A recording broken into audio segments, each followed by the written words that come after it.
How dare you show up here? Get out! Look at that dress, huh? I stood there, 8 months pregnant, watching my ex-husband marry another woman. When he grabbed my dress and ripped it in front of everyone, laughing at my humiliation, he thought he'd won. But he didn't see my brothers standing in the shadows. What happened next changed everything forever. Before we dive into this revenge story, I need you to understand something. This isn't just about a torn dress or a ruined wedding. This is about justice, survival, and how sometimes the people who hurt you the most end up destroying themselves. So stay with me, because what you're about to hear will shock you.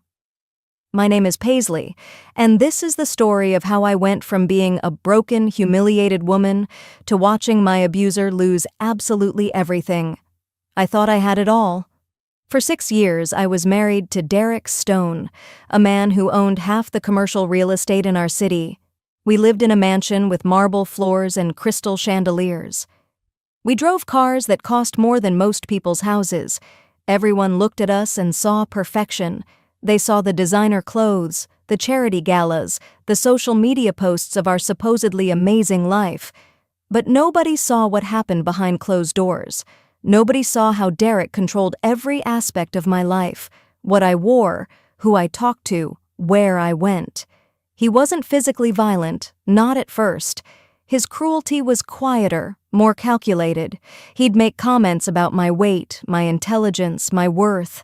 He'd isolate me from friends, telling me they were jealous of our success. Slowly, methodically, he built a cage around me that looked like a palace from the outside. The one thing I wanted more than anything was a baby. We tried for years. I went through fertility treatments that left me exhausted and emotional. We spent thousands of dollars, endured countless disappointments. And then, finally, after 6 years of trying, I saw those 2 beautiful lines on a pregnancy test. I thought it would change everything. I thought Derek would finally soften, that we'd become a real family. Instead, he became colder. He stopped touching me altogether. He said my pregnant body disgusted him, that I'd let myself go. At 7 months pregnant, working from home because I was too exhausted to go to the office, I caught him texting someone late at night. The messages were intimate, sexual. My hands shook as I scrolled through them, but it got worse. So much worse. When I was 6 months pregnant, I found his laptop open in his office. I know I shouldn't have looked, but something told me I needed to see. The emails I found shattered my entire world. He wasn't just having an affair. The woman he was sleeping with was Amber, my own cousin, the girl I'd grown up with, shared secrets with, trusted completely. They'd been together for over a year. The messages between them made me physically sick. They mocked me, called me pathetic and desperate. They laughed about how stupid I was, how I had no idea what was happening right under my nose. But the worst part, the part that still makes my blood run cold, was their plan. Amber had written, "Once that baby comes, we'll be free of her." Derek's response, "We'll get full custody. I've already talked to my lawyers. She'll have nothing." They were planning to take my baby, my child, the one I'd fought so hard to have. Derek wanted the baby, but not me. He'd been quietly building a case against me for months, documenting supposed incidents of erratic behavior, telling friends and family that my pregnancy hormones had made me unstable. He was creating a narrative where I was unfit to be a mother. I printed everything, every email, every text message, every document. Then I confronted him. Derek didn't even flinch. He just looked at me with those cold eyes and smiled. "You think anyone will believe you over me?" he said calmly. "I'm Derek Stone. I own this city. You're just a pregnant, emotional woman who everyone already thinks is losing her mind." That's when I realized how trapped I really was. He had the money, the power, the connections. His lawyers were the best in the state. I could barely afford a consultation with a decent attorney. The divorce was brutal and quick. Derek offered me a choice: take a small settlement and walk away quietly, or fight him in court and lose everything, including my baby. My lawyer, a kind woman who was doing her best with limited resources, advised me to take the deal. "He has too much power," she told me gently. "If you fight, he'll make your life hell, and you might lose custody. Take what you can and protect your child. So I did. I signed away my rights to the mansion, the money, everything we'd built together. I moved into a tiny apartment and worked 2 jobs while 8 months pregnant just to pay rent. I'd lost everything except the one thing that mattered, my baby. Then, 2 months later, the invitation arrived. It was ornate, expensive, the kind of wedding invitation that cost $50 apiece. Derek Stone and Amber Pierce were getting married at the most exclusive venue in the city. The date was set for exactly 1 week before my due date, but it was the handwritten note inside that made my hands shake. We'd love for you to see what a real family looks like. Don't worry, there will be plenty of cameras. A. My brother Nathan came over that night and found me sitting on my apartment floor, crying. He picked up the invitation, read it, and his jaw clenched. "This is a trap," he said. "They want you there so they can humiliate you publicly. Don't go, Paisley. Don't give them the satisfaction." But something inside me had shifted. For months, I'd been quiet, compliant, broken. I'd let Derek destroy me piece by piece. But holding that invitation, reading Amber's taunting words, I felt something I hadn't felt in a long time. Anger, pure, burning anger. "I'm going," I told Nathan. He tried to argue, but I wouldn't budge. What I didn't tell him was that I had my own plan forming. I was going to document everything. I was going to record every cruel word, every humiliating moment. I didn't know what I'd do with it yet, but I needed evidence of who Derek really was. The day of the wedding arrived. I chose a simple, cream-colored maternity dress, nothing fancy. I wanted to blend in, to be invisible. But the moment I walked into that venue, I knew invisibility was impossible. The place was packed. Derek had invited everyone we'd ever known. Former friends, business associates, society people who'd always looked down on me. The whispers started immediately. I could feel eyes on me, hear the barely concealed comments. "Can you believe she actually came? How pathetic. She can't let go." Amber's bridesmaids, women I'd once considered friends, actually blocked my path at one point. One of them, wearing a lavender dress and too much perfume, looked me up and down and said, "Surprised you can still fit through the door?" I said nothing, just kept walking, head high, phone recording in my purse. The ceremony was torture. I sat in the very back, trying to disappear into the chair. I watched Derek stand at that altar in his expensive tuxedo, looking handsome and successful and completely untroubled. I watched Amber walk down the aisle in my dream wedding dress, the one I'd shown her from a magazine years ago, telling her it was perfect. She'd remembered. She'd chosen it deliberately. During the vows, when Derek promised to love and honor Amber, my baby kicked hard, as if protesting. Amber looked directly at me during her vows and smirked. She wanted me to see this. They both did. The reception was even worse. The ballroom was magnificent, with ice sculptures and champagne fountains and a live band. I found a corner table and sat alone, drinking water, watching. Derek's business partners congratulated him, slapped him on the back. I heard one say, "Smart man, definitely upgraded." Amber's mother hugged her daughter and said loudly enough for nearby tables to hear, "You finally got everything you deserved, sweetheart." I wanted to leave. Every cell in my body screamed at me to get out, but I stayed. Something told me I needed to see this through. Then Derek took the microphone to give his speech. He started with jokes, thanking everyone for coming, talking about new beginnings. Then his tone shifted. He looked directly at me. "You know," he said, his voice carrying through the room, "some people just can't let go of the past. Some people crash weddings they weren't meant to attend." The room went quiet. Everyone turned to look at me. I felt my face burning. Amber joined him at the microphone, fake tears glistening in her eyes. "She's been harassing us for months," she said, her voice trembling convincingly. "We tried to be kind, but she won't leave us alone." I started to stand, to defend myself, but security guards were already moving toward my table. Derek had planned this. He'd invited me specifically so he could rewrite the narrative in front of everyone. I wasn't the abandoned pregnant wife. I was the crazy stalker ex who couldn't accept that he'd moved on. Derek walked over to my table, his face flushed from alcohol and triumph. He grabbed my arm roughly. "Time to leave, Paisley," he said loud enough for everyone to hear. I pulled my arm away. "I was invited," I said, trying to keep my voice steady. "I have the invitation." He laughed, a cruel sound that made my skin crawl. "Who's going to believe you?" Then, before I could process what was happening, he grabbed the neckline of my dress. With one violent yank, he ripped it.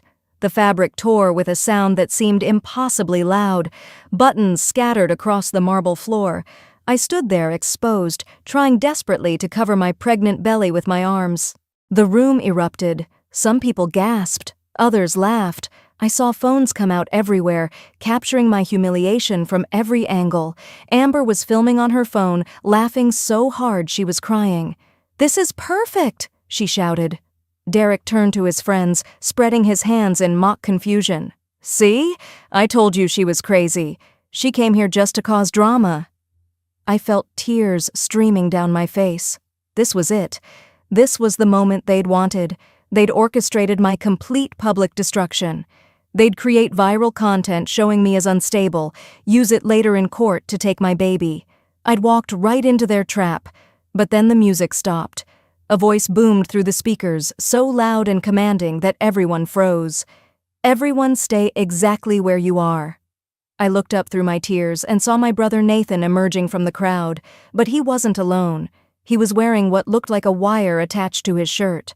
Behind him were 3 people, a uniformed police officer, a woman in a severe business suit carrying a briefcase, and a man with a professional video camera.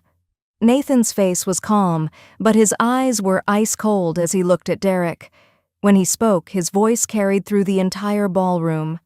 "My name is Nathan Pierce. I'm a criminal prosecutor for the state. I've been investigating Derek Stone for the past 3 months."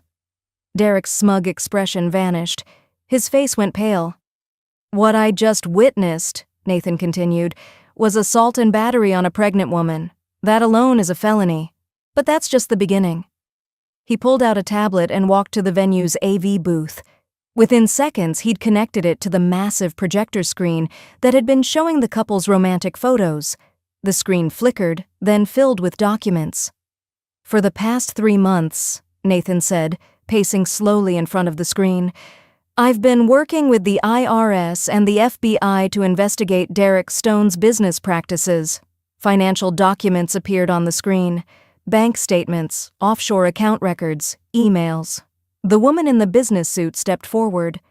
"I'm Agent Morrison with the Internal Revenue Service. Mr. Stone has been committing tax fraud for the past 6 years, hiding over $8 million in offshore accounts." The room was completely silent now except for the click of Nathan's tablet as he changed slides. More documents appeared, emails between Derek and various business partners discussing fraudulent real estate deals, forged inspection reports, schemes to defraud investors. But then Nathan revealed something that made my blood run cold. "And Amber Pierce," he said, looking directly at my cousin, "has been an active participant in money laundering, helping Derek hide assets through fake art purchases and shell companies." Amber's face crumbled. "I didn't know," she stammered. "I didn't... Really?" Nathan cut her off. He tapped his tablet again, and an audio recording began to play. Amber's voice, crystal clear, filled the ballroom. "Once we have the baby, we can just pay Paisley off. Give her $50,000 to disappear." Derek's voice responded, "Or we prove she's unfit and she gets nothing. I already have a doctor ready to sign whatever documents we need." The recording continued, revealing their entire plan. How they'd intended to use my postpartum vulnerability against me. How they'd already bribed a psychiatrist to diagnose me with severe postpartum depression. How they planned to take my baby permanently and erase me from their lives. I watched the color drain from faces all around the room. These people, who moments ago had been laughing at my humiliation, now understood what they'd really been witnessing. The police officer stepped forward, handcuffs ready. "Derek Stone, you're under arrest for assault, fraud, conspiracy, and about 15 other charges we'll discuss downtown." Derek tried to run. He actually tried to run in his wedding tuxedo. He made it maybe 3 steps before 2 more officers appeared from the exits and tackled him to the ground. The sound of him hitting the marble floor was satisfying in a way I can't fully describe. Amber was screaming now, her carefully applied makeup running down her face. "This is my wedding day," she shrieked. "You can't do this." But Nathan had more. He always had more. He played another recording, this one of Amber talking to a friend just days before the wedding. Her voice was bright, excited, proud. "Derek is so smart. We're going to be millionaires. And the best part? We're getting rid of Paisley forever. She'll be so destroyed she'll probably just disappear on her own." The second officer handcuffed Amber as she sobbed. The wedding guests were in complete chaos now. Some were trying to leave. Others were recording everything on their phones. Derek's business partners looked panicked, several of them trying to quietly slip out the exits, only to find more officers waiting. Nathan walked over to me and gently draped his jacket over my torn dress. "It's over," he whispered. "I've got you."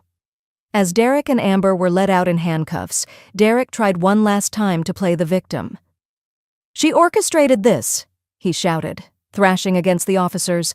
"My crazy ex-wife set me up." Nathan just smiled. "Actually, I did. And every single thing we're charging you with is backed by months of evidence that has nothing to do with my sister. You destroyed yourself, Derek. Paisley just survived you." The next few weeks were a blur. By the time Nathan and I left the venue that night, news vans were already outside. The story went viral within hours. Millionaire arrested at own wedding after assaulting pregnant ex-wife. The video of Derek ripping my dress was everywhere, but now it had context. Now people understood what they were really seeing. Derek tried to get bail. The judge denied it. He was considered a flight risk with assets hidden all over the world. His expensive lawyers tried every trick they knew, but several of them ended up implicated in the fraud too, and had to withdraw. Derek ended up with public defenders who were overworked and underpaid. The trial lasted 3 weeks. I had to testify, 9 months pregnant by then, exhausted and uncomfortable. But Nathan had prepared me well. I told my story calmly, showed the evidence, answered every question with quiet dignity. The jury took 2 hours to convict him on every single charge. Derek got 15 years in federal prison for the fraud and financial crimes. The judge added 3 more years for the assault, specifically noting his callous disregard for the safety of a pregnant woman. Amber got 8 years as an accomplice. But Nathan wasn't done. He helped me file civil lawsuits for emotional distress, assault, conspiracy, and defamation. We won $4.7 million in damages. Derek's entire empire was liquidated to pay. The mansion I'd lived in for 6 years was sold, and I got the proceeds. Every luxury car, every piece of art, every asset he'd hidden. All of it went to paying what he owed me. His business partners sued him too. By the time everything was settled, Derek Stone had nothing left. I gave birth 3 days after the trial ended. A healthy baby boy, 8 pounds, with my eyes and my father's nose. I named him William, after my dad who'd passed away years before. Nathan was in the delivery room with me, crying harder than I was when William took his first breath. The hospital tried to notify Derek, as was legally required. I refused any contact, and in a final twist, Derek had signed away his parental rights as part of his plea deal, hoping it would reduce his sentence. It didn't, but it did mean he'd never have any claim to my son. I used the settlement money to start my own interior design business. Within a year, I'd built something I was proud of. Former clients of Derek's came to me, wanting to support me, wanting to work with someone they could trust. I bought a beautiful house in a safe neighborhood with a yard where William could play. I hired help so I could work and still be present for my son. Through mutual acquaintances and Nathan's connections, I heard about Derek's life in prison. Other inmates knew what he'd done. Assault on a pregnant woman doesn't earn you respect behind bars. He wrote me letters begging for forgiveness. I burned every single one without reading them. He tried to get visitation rights with William. The court denied him without hesitation. Amber got out after 5 years for good behavior. She moved to another state, works at a coffee shop for minimum wage, and lives in a studio apartment. Her social media accounts, once full of luxury and bragging, are gone. She tried to reach out once through a mutual friend. I blocked the friend. Today, William is 4 years old. He's brilliant and kind and full of energy. My business is worth over $2 million and expanding to 3 cities. I'm dating a wonderful man named Paul, a high school teacher who makes me laugh and treats me with genuine respect. He loves William like his own son. Nathan is still my hero, still William's godfather and favorite person in the world. I used some of the settlement money to buy my parents a house, to pay off their debts, to give them the security they'd always dreamed of. And I started a foundation that helps women leave abusive relationships, providing legal fees and emergency housing. That night at Derek's wedding changed my life, not because of the humiliation or the torn dress or the public spectacle. It changed my life because it was the moment I stopped being a victim and started fighting back. It was the moment my brother showed me what real love and protection looked like. It was the moment Derek's carefully constructed empire began to crumble under the weight of his own cruelty. Sometimes I think about that moment when he ripped my dress, when he thought he'd won, when he was sure he'd destroyed me completely. He had no idea that every phone recording my humiliation was also recording his assault. He had no idea my brother had spent 3 months building an airtight case against him. He had no idea that his own arrogance and cruelty would be his downfall. Derek thought power came from money and control and humiliation, but real power comes from surviving, from standing back up when someone tries to destroy you, from building a new life from the ashes of the old one. He's in prison, broke, and alone. His name is synonymous with fraud and abuse. His business empire is gone. His reputation is destroyed forever. And me? I'm free. I'm successful. I'm surrounded by people who genuinely love me. I'm raising a son who will grow up knowing his mother never let anyone break her spirit. That's real power. That's real victory. If this story resonated with you, I hope you'll share it. Not for me, but for anyone out there who's trapped in a relationship with someone like Derek. Anyone who thinks they're powerless because someone has more money or more influence or more control. You're not powerless. Document everything. Find people you can trust, and know that sometimes justice takes time, but it comes. Thank you for listening to my story. Remember, you're stronger than anyone who tries to break you, and sometimes the best revenge isn't something you plan. It's just living well while they lose everything they thought made them powerful. Thank you for listening to this story until the end. Hopefully every moment, every detail in the story has brought you emotions, thoughts, and maybe a little joy or motivation. Thank you for spending time with us, and hope that the next stories will continue to accompany you and touch your heart.